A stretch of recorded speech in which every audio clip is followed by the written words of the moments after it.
नमस्कार, मी साक्षी। आज आपण रक्षाबंधन आणि नारळी पौर्णिमा स्पेशल रवा नारळ लाडू बनवतोय। हे पाकातील रवा नारळ लाडू बनवलेले आहेत आणि विश्वास ठेवा की ही अशी रेसिपी तुम्हाला दुसरे कुठेही बघायला मिळणार नाही। एवढं परफेक्ट असं प्रमाण मी या व्हिडिओमध्ये सांगितलेले आहे। परफेक्ट असं टिप्स सह मी ही रेसिपी तुमच्यासोबत आज शेअर करते आणि यातील हा जो रवा आहे तो सुद्धा तुम्ही बघा, एकदम मोकळा मोकळा असा सुटसुटीत रवा आहे आणि हा लाडू सुद्धा अगदी पटकन मोडतोय। एवढा मस्त आणि परफेक्ट असा बनलेला आहे आणि यातील दाणा दाणा एकदम मोकळा आणि सुटसुटीत आहे आणि खायला तर विचारू नका, अगदी जिभेवर ठेवल्यानंतर लगेचच विरघळतो। आणि हे बघा, त्यासाठी इथे मी हा मध्यम आकाराचा एक नारळ घेतलेला आहे। तर नारळ शक्यतो फोडून आणि खवूनच घ्यायचा आहे। तर मी हा खवणीवरती खवून घेतलेला नारळ आहे, ओला नारळ। तर जेव्हा तुम्ही हा नारळ वाफून जेव्हा हे त्याचं नारळ काढून घेता आणि सोलून घेता तर त्याची थोडीशी चव बदलते। तर मी शक्यतो हा खोवूनच घेतलेला आहे। मात्र हा खोवताना यातील जो काळा भाग आहे ना तो काढायचा नाहीये। तर हा काळा भाग येऊ न देता खोवून घ्यायचा आहे। त्यामुळे आपले नारळ सुद्धा आहेत ना थोडे काळेपट वाटू शकतात किंवा मध्ये मध्ये काळे डाग दिसू शकतात। आता हा नारळ खोवण्यापूर्वी आहे ना हा धुवून घ्यायचा आहे नारळ आणि धुवून 10 मिनिटं ठेवायचा आहे आणि मग तो खोवून घ्यायचा आहे, जेणेकरून या नारळाच्या काठ्या जो आहे किंवा जो भुसा आहे तो या नारळ खोवताना पडत नाही। आता हा नारळ आहे ना सगळीकडून सारखा असा बारीक असा पडत नाही, थोडा कुठेतरी जाड राहतो आणि खाताना सुद्धा दाताखाली तो नारळ लागतो। म्हणून मी काय केलेलं आहे, हा खोवलेला जो नारळ आहे तो मिक्सरच्या भांड्यामध्ये काढून घेतलेला आहे आणि अगदी 2 मिनिटासाठी आपण मिक्सरला फिरवून घेणार आहोत। म्हणजे ज्याप्रमाणे आपण शेंगदाण्याचं कूट ज्याप्रमाणे मिक्सरला लावतो की नाही, तसंच हे खोबरं आपल्याला मिक्सरमधून बारीक करून घ्यायचं आहे। लक्षात घ्या की आपल्याला या नारळाचं दूध काढायचं नाहीये, तर फक्त हे बघा अशा पद्धतीने एकदम बारीक असं करून घ्यायचं आहे। तर आता इथे मी जो आपण शिऱ्यासाठी गोडाचा शिरा बनवतो त्याच्यासाठी जो आपण रवा वापरतो तोच इथे मी रवा अर्धा किलो घेतलेला आहे। तर आता मी या पेल्याने तुम्हाला वजन दाखवते। हा पेला 200 ग्रॅम वजनाचा पेला आहे आणि या पेल्याच्या प्रमाणातच तुम्हाला मी संपूर्ण जे प्रमाण आहे यासाठी तुपाचं पाण्याचं ते या पेल्यानेच मोजून दाखवणार आहे। त्यामुळे व्हिडिओ स्किप न करता शेवटपर्यंत नक्की बघा।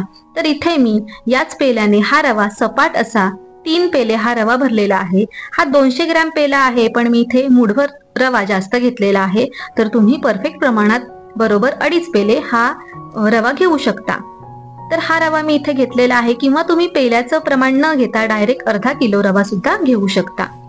तर आता हा रवा छान असा मी एकसारखा करून घेते। हे बघा, रवा परातमध्ये ओतल्यानंतर त्यामध्ये कुठे आळी नाहीये ना ते मात्र बघून घ्यायचं आहे, किंवा कधीतरी एखादी कुपी सुद्धा या रव्यामध्ये आढळते तर ती सुद्धा व्यवस्थित बघून घ्यायची आहे। आणि आता यामध्ये आपण जे मिक्सरला लावून घेतलेलं जे खोबरं आहे ना ते सुद्धा यामध्ये घालून घ्यायचं आहे। जर तुम्हाला मिक्सरमध्ये खोबरं लावून घ्यायचं नसेल तर तुम्ही नाही घेतलं तरी सुद्धा चालणार आहे। पण हे नारळ चांगले एकसारखे छान रवाळ दिसावेत, छान लागावेत, दाताखाली कुठेही जाड खोबऱ्याचा कण येऊ नये म्हणून मी हे खोबरं मिक्सरला लावून घेतलेलं आहे। व्यवस्थित असं सगळीकडे एकसारखं लागेल अशा पद्धतीने हे रव्यामध्ये छान असं कुस्करून म्हणजे हाताने मिक्स करून घ्यायचं आहे। आणि मिक्स करून घेतल्यानंतर हे बघा अशा पद्धतीने या परातमध्ये किंवा एखाद्या बाउलमध्ये छान असं दाबून ठेवायचं आहे। हे बघा, आता मी हे खोबरं आणि रवा 2 तासासाठी असंच बाजूला ठेवून देते, जेणेकरून या खोबऱ्यातील जे पाणी आहे ते रव्यामध्ये शोषलं जाईल आणि रवा आपला डबल होईल। तोपर्यंत आपण बाकीची तयारी करून घेऊया। आता इथे मी पॅन ठेवलेला आहे, पॅन गरम करून घेतला आहे आणि यामध्ये चिमटीभर केसर मी गरम करून घेते। तर लक्षात घ्या की पॅन गरम करून लगेचच आपण हा गॅस बंद करायचा आहे। फक्त केसर कुरकुरीत व्हायला पाहिजे, जेणेकरून खलबत्त्यामध्ये याची पावडर होईल। तर तुम्हाला जर अशा पद्धतीने पावडर करायची नसेल तर तुम्ही नाही केलं तरी पण चालणार आहे।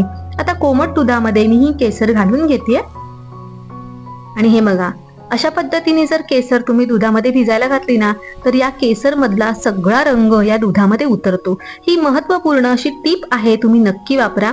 जर तुम्ही बासुंदी कधी बनवत असाल तर तेव्हा सुद्धा ही टिप्स नक्की वापरा। तर आता बघा खूप छान असा पिवळा रंग आलेला आहे।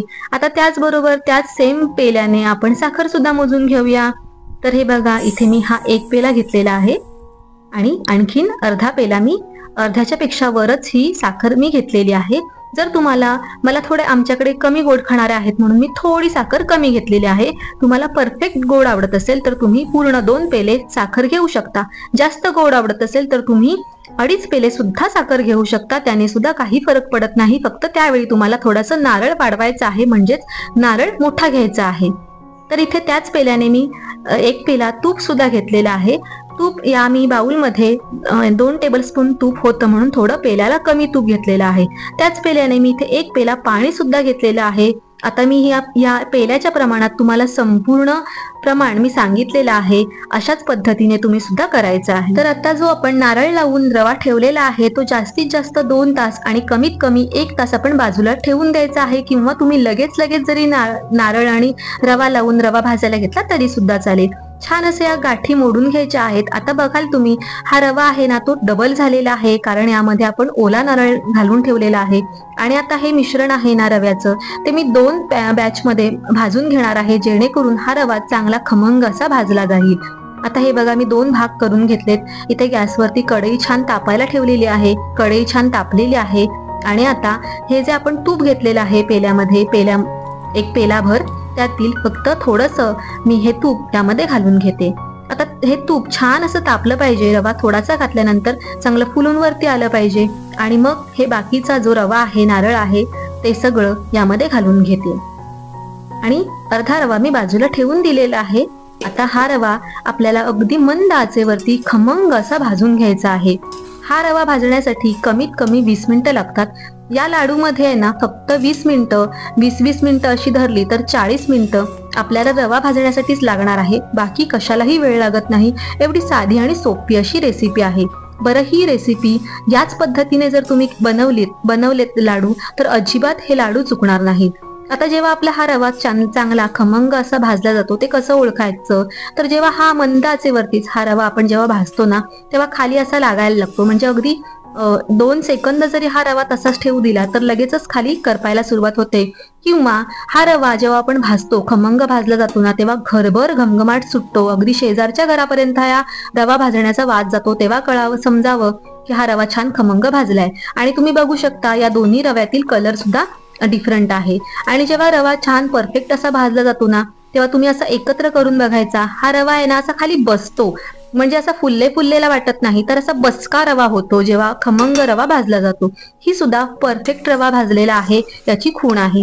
आता हा रवा मी एका ताटामध्ये काढून घेते, कारण आपल्याला याच कढईमध्ये दुसरा रवा सुद्धा जो ठेवलेला आहे बाजूला तो सुद्धा भाजून घ्यायचा आहे. आता तसं तर हा सगळा रवा काढून घेण्याची गरज नाहीये. तर ही पुन्हा सेम कढई मी गॅसवरती ठेवलेली आहे आणि पुन्हा थोडंसं तूप घालून घेतलं. आणि इथे बघा निम्म तूप मी पुन्हा एकदा या बाउलमध्ये ठेवून घेतलेलं आहे. यापैकी निम्म तूप घालून घेतलेला आहे या कढईमध्ये. आता हा जो शिल्लक आहे रवा भाजायचा तो सुद्धा अशाच पद्धतीने खमंग असा भाजून घ्यायचा आहे. या रव्याला साधारण गुलाबी असा कलर येईपर्यंत हा रवा आपण भाजून घ्यायचा आहे. आणि हे बघा लक्षात घ्या की आपण थोडंसं तूप बाजूला ठेवलेलं आहे. आता हा बघा हा सुद्धा रवा छान असा खमंग भाजून झालेला आहे. आता हा सुद्धा सेम ताटामध्ये मी हा रवा सुद्धा काढून घेते. तर कधी कधी हा रवा आहे ना थोडा लालसर जरी भाजला तरी सुद्धा चालणार आहे. पण हे लाडू आपल्याला जर पांढरे शुभ्र हवे असतील तर हे बघा अशा पद्धतीने मी उजेडात घेऊन दाखवते तुम्हाला. छान असा गुलाबी कलर येईपर्यंत आपल्याला हा रवा छान असा भाजून घ्यायचा आहे. या रव्याचा रंग बदलू द्यायचा नाहीये.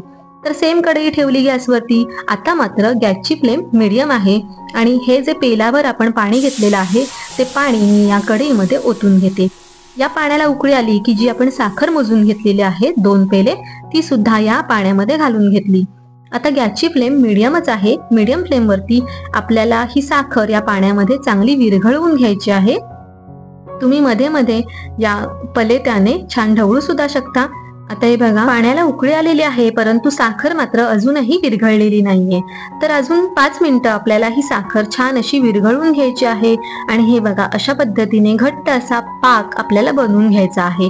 आता हा पाक व्हायला लागलेला आहे, त्यामुळे आता मात्र आपल्याला अगदी त्या पाकाकडे लक्ष ठेवूनच राहायचं आहे. नाही तर काही वेळा हा पाक एकदम घट्ट सुद्धा होतो, म्हणजे 1 तारेच्या ऐवजी जास्त घट्ट सुद्धा होऊ शकतो.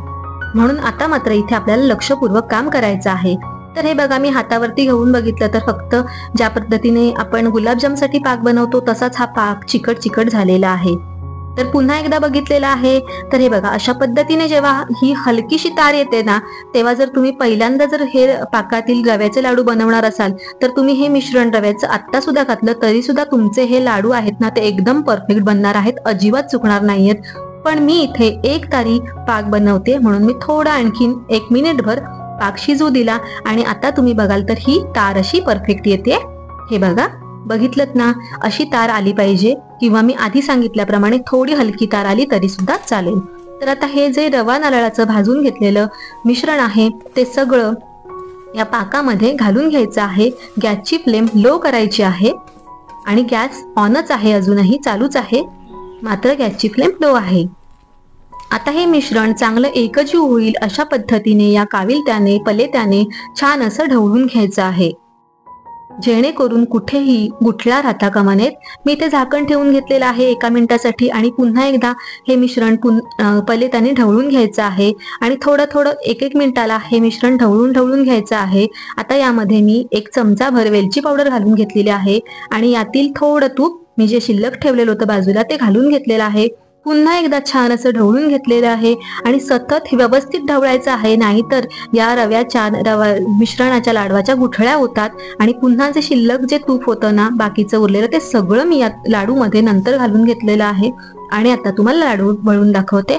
आणि जे आपण लाडू बनवताना रव्याचे पाकातील लाडू बनवताना जेव्हा आपल्याला जी भीती वाटते ती कोणती आहे ते मी इथे सांगणार आहे. तर हा बघा, हा पहिला लाडू बनवून झालेला आहे आणि एकदम परफेक्ट असा हा सुद्धा लाडू बनवून झालेला आहे. हे लाडू बनवताना हे मिश्रण ना थंड होतं आणि हे बघा, हे मिश्रण हे रव्या लाडूचं मिश्रण जे आहे ते फळफळीत होतं आणि आपले लाडू वळले जात नाही. अशा वेळी काय करायचं, की ही कढई आहे ना ती तशीच मी मंद आचेवरती गॅसवर ठेवून घेतली आणि सेम पेल्याने पाव पेला पाणी घेतलेलं आहे आणि दुसऱ्या गॅसवरती छोट्या पातेलीमध्ये टाकून घेतलेलं आहे. आता हे तापवलेलं पाणी हे बघा, एकदम भस्कन ओतायचं नाहीये, तर या पलेत्यावरती ओतून सगळीकडे सारखं पडेल अशा पद्धतीने ओतून घ्यायचं आहे आणि पुन्हा एकदा छान ढवळून घ्यायचं आहे. तुम्हाला पाण्याऐवजी जर दूध वापरायचं असेल तर तुम्ही कोमट दूध सुद्धा वापरू शकता आणि पुन्हा ज्याप्रमाणे आपण भातावरती झाकण ठेवतो गॅस कमी करून, त्याच पद्धतीने हे मिश्रण थोडं गरम करू शकता. आता तुम्ही बघाल की हे मिश्रण एकदम परफेक्ट झालेलं आहे, यामध्ये पुन्हा पाण्याची गरज नाहीये. जर तुम्हाला वाटलीच तर तुम्ही यामध्ये थोडासा दुधाचा शिंतडा हबका मारू शकता किंवा पाण्याचा हबका मारू शकता. आता हे लाडू सगळे छान बनून झालेले आहेत, कुठेही अडचण येणार नाही. आता यावरती थोडं डेकोरेशन म्हणून मी जे मगाशी केसरचं दूध बनवलं होतं ते घालून घेतलेलं आहे, थोडा वर्क सुद्धा लावून घेतलेला आहे, थोड्या पिस्ता आणि केसर सुद्धा ठेवून घेतलेले आहे, कारण आपण हे लाडू फेस्टिवल साठी बनवतोय खास म्हणून. हे बघा, किती सुंदर असे हे लाडू बनलेले आहेत ना. तर मग या रक्षाबंधनला असेच लाडू नक्की बनवा आणि भावांना भेट म्हणून मिठाई सारखे हे लाडू मिठाईच्या बॉक्समध्ये तुम्ही देऊ शकता. आणि त्याच सोबत तुम्हाला खरंच सांगते, हे लाडू एवढे मस्त बनतात ना, तर खूप आवडतात आमच्या घरी सगळ्यांनाच. मी हे महिन्यातून 1-2 वेळा नक्की बनवते आणि यातील दाणा एकदम मोकळा आहे आणि खुसखुशीत सुद्धा आहेत, अजिबात कडक झालेले नाहीयेत. तर हे रक्षाबंधन स्पेशल रवा नारळ लाडू बनून तयार आहे. ही संपूर्ण रेसिपी तुम्हाला कशी वाटली कमेंटमध्ये नक्की सांगा.